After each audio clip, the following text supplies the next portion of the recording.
வணக்கம்.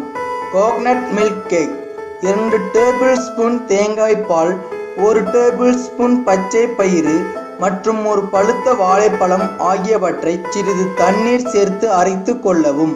பிறகு இந்த கலவையை முகத்தில் பூசி 20 நிமிடங்கள் கழித்து வெதுவெதுப்பான தண்ணீரில் கழுவ வேண்டும். பலன்கள்: மிருதுவாக மென்மையாக சருமம் மாறும். சூரிய கதிர்களால் பாதித்த சருமத்திற்கு மிகவும் நல்லது. எனவே மேலும் விவரங்களை தெரிந்து கொள்ள சப்ஸ்கிரைப் செய்க. நன்றி.